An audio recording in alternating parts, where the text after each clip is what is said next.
Shalom. Hari ini saya mau membahas kitab Mazmur.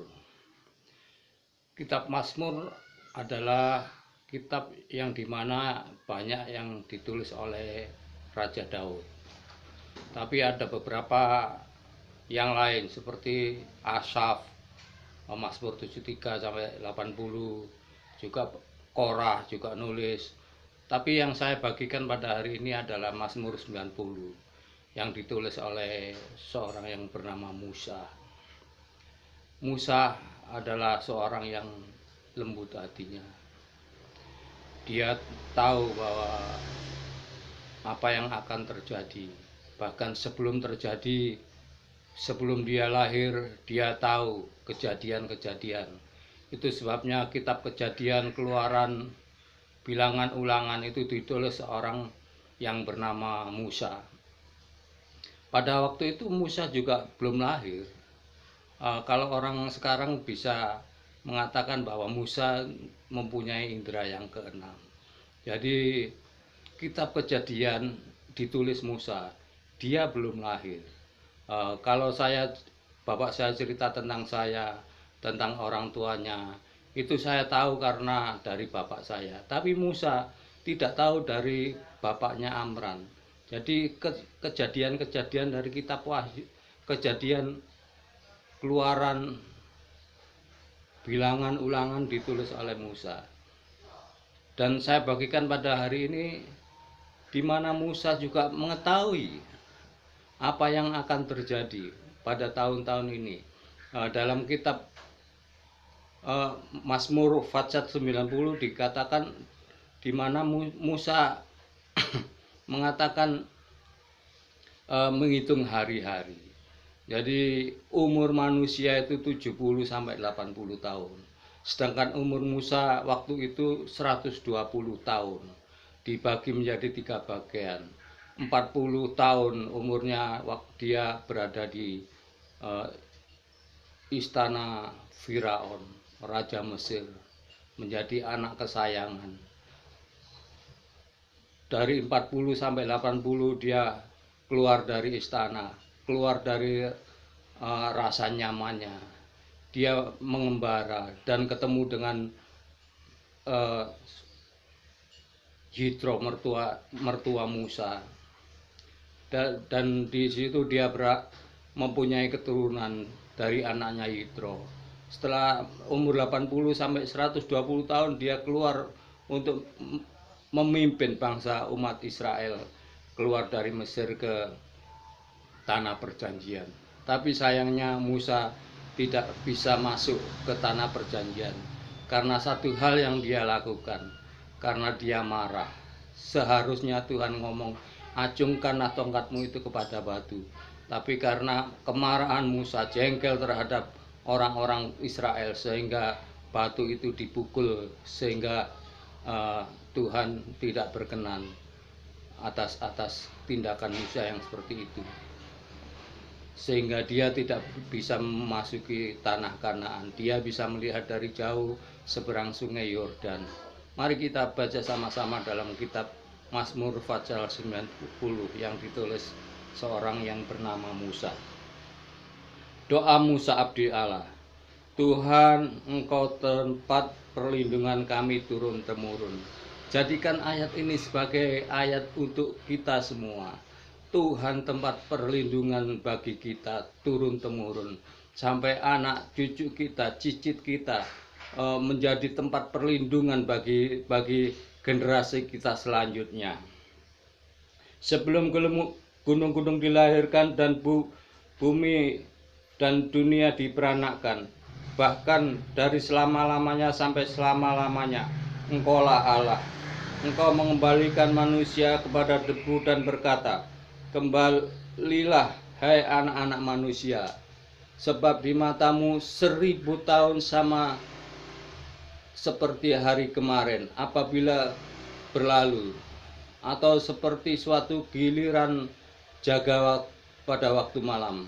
Jadi ukuran Tuhan 1000 tahun sama dengan satu hari, bahkan satu malam di mana orang berjaga mengharapkan pagi datang. Ayat yang kelima dikatakan, engkau menghanyutkan manusia.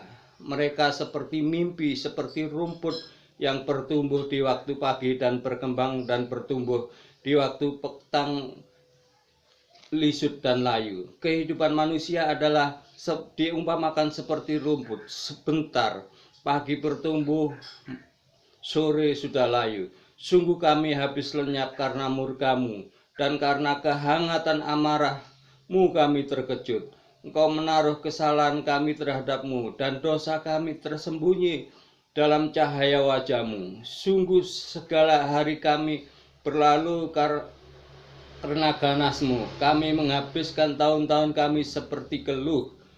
Masa hidup kami 70 tahun, dan jika kami kuat 80 tahun.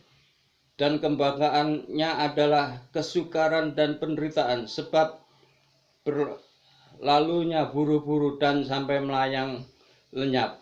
Hidup manusia dikatakan Musa 70 sampai 80. Itu sudah maksimal. Padahal waktu itu Musa umurnya sampai 120 tahun. Dan dia mengatakan ini, firman ini untuk zaman sekarang ini, di mana orang sebatas umurnya sampai 70 sampai 80. Kalau lebih daripada itu hanya menambah penderitaan. Ayat 11, siapakah yang mengenal kekuatan murka-Mu dan takut dan kepada gemas-Mu? Ajarilah kami menghitung hari-hari kami sedemikian, sehingga kami beroleh hati yang bijaksana. Ajari kami menghitung hari-hari, bukan menghitung hari Senin, Selasa, Rabu, Kamis, Jumat, Sabtu, Minggu, bukan. Tapi menghitung hari-hari di mana kita introspeksi diri, di mana kita melihat diri kita, kehidupan kita hitung bagaimana kehidupan kita. Seperti yang dikatakan dalam kitab Efesus pasal yang kelima, ayat yang ke-15. Karena itu perhatikanlah dengan seksama bagaimana kamu hidup. Jangan seperti orang bebal, tetapi seperti orang arif. Dan pergunakanlah waktu yang ada, karena hari-hari ini adalah jahat. Sebab itu janganlah kamu bodoh, tetapi usahakanlah supaya kamu mengerti kehendak Allah. Dan janganlah kamu mabuk oleh anggur, karena anggur menimbulkan hawa nafsu, tetapi hendaklah kamu penuh dengan roh. Jadi menghitung hari-hari, bagaimana kita melihat kehidupan kita dengan seksama. Dikatakan perhatikanlah dengan seksama bagaimana kamu hidup. Artinya dalam bahasa Jawanya, pecicilonyo uripmu. Uripmu, perhatikan bagaimana kamu hidup. Jangan seperti orang fasik, jangan seperti orang bodoh, tetapi jadikanlah kamu seperti orang arif. Hidup yang bijaksana. Mempunyai hidup yang bijaksana adalah itu yang Tuhan inginkan dalam kehidupan kita. Mari kita responi firman ini, supaya kita menghitung hari-hari kami, supaya kita memperoleh hati yang bijaksana. Hati yang bijaksana bagaimana kita mengambil keputusan. Hati yang bijaksana kita tidak dikuasai oleh anggur dan mabuk dan kedagingan, tapi hati yang bijaksana kehidupan kita sepenuhnya dikuasai oleh roh. Jadi tinggalkan perbuatan daging dan hiduplah oleh roh. Dalam kitab Galatia 5 ayat 1 ayat 16 sampai 23. Nah, bagaimana kita hidup di dalam roh. Jadi kita tinggalkan kehidupan daging kita. Mari kita menghitung hari-hari kita sehingga kami beroleh hati yang bijaksana. Kita beroleh hati yang bijaksana adalah dalam setiap mengambil keputusan kita. Mari kita berdoa sama-sama. Tuhan, kami mengucap syukur Tuhan untuk firman-Mu pada hari ini Tuhan. Tuhan, ajari kami bisa menghitung hari-hari kami Tuhan, setiap hari Tuhan.